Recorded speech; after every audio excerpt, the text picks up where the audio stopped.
Okay, we're back for part two on creating a works cited page. Part one, we got our databases in. Now we're ready to put in an article that we found ourselves on the web using Google. So I've gone ahead and gone down to the next line. So I'm lined up all the way over to the left. And I'm going to pull up, I'm going to open a new tab, and I'm going to pull up mybib.com. I prefer MyBib to many of the other citation creators for several reasons. One, I like this interface. A lot of the other ones will have ads, or they're just not as clean, and I like this is a clean one. And it also allows you to cite using APA and some of the other citation styles. You do want to make sure that you are in MLA 8, and we're going to go ahead and log in. You're not going to create a free account. You're going to log in using your Google account.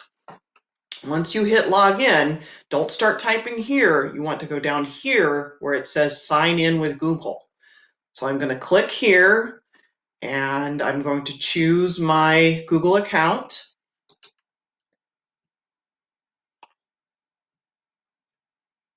And it will go then to a similar screen. Sometimes there'll be boxes open. In that case, just close all the boxes till you come back to this page. We're not going to make a new project this time. We could do that at a later time, but right now we're just going to cite this one article. So I'm going to hit Create Citation, and I'm going to go back to my article. I'm going to copy the link, and I'm going to paste the link in this box here.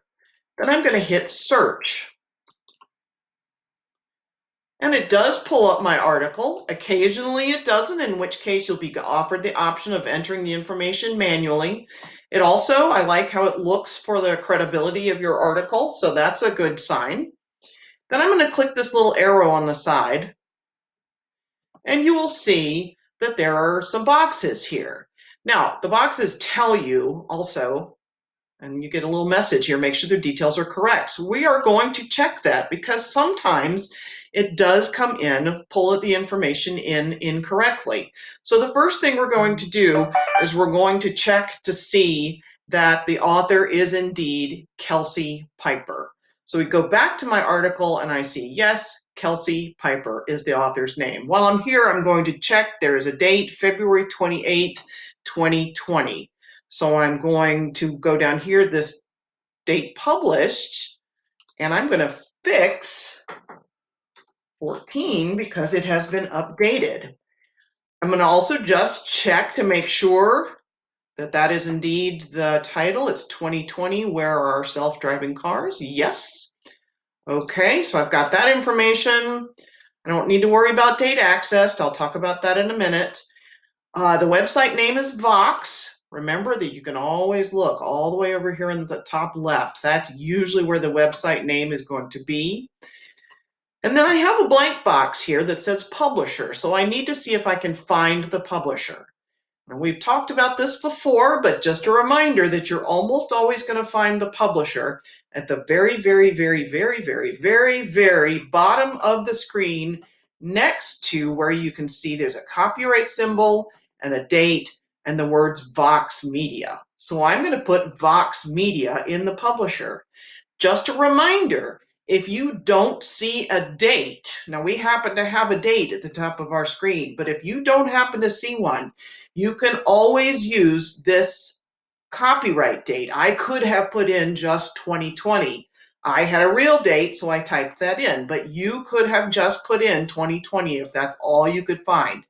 If you can't find a date, if you can't find a publisher, if you can't find an author, you can leave those boxes blank. Although I will tell you that that's a little bit of a red flag if you can't find any of that information. I would suggest if you can't find that information, see if you can find the home page for the site. see if you can find anything that has any of that information in, or see if you can find that information somewhere else in perhaps a more reliable site. All right, so we have all this information in, so I'm going to go ahead and click Save, and it has now made my citation. So what I need to do now is get this information into my Works Cited page. So I'm going to click over here on the right, and I'm going to hit Copy Bibliography Entry right there. Click that. It has now been copied. I will go to my Works Cited page, and I will go ahead and hit Paste, or I'm going to hit Control V, and there's my information. So I now have my 4 articles cited, but they're not formatted properly, and so I do need to fix the formatting. But while we're stopped just for a minute, I wanted to point something out. When we were looking at MyBib, there was a date access block in there that we kept blank.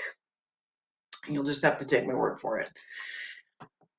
MLA 8 does not require you to put in a date accessed. Some of the databases you can see here default to pulling in a date accessed. You need to be consistent and either put access dates for all of your citations or leave them all out. And really the best way to determine whether you need it or not is to ask your teacher.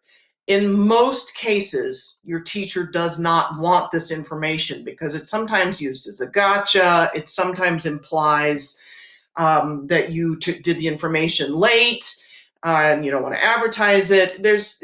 Again, MLA 8 doesn't require it. You always want to check with your teacher. In this case, we're going to go ahead and take it out so that we can be consistent and have no date access on any of this. So we are now ready to go with our formatting, which we will do in our 3rd video. Stay tuned.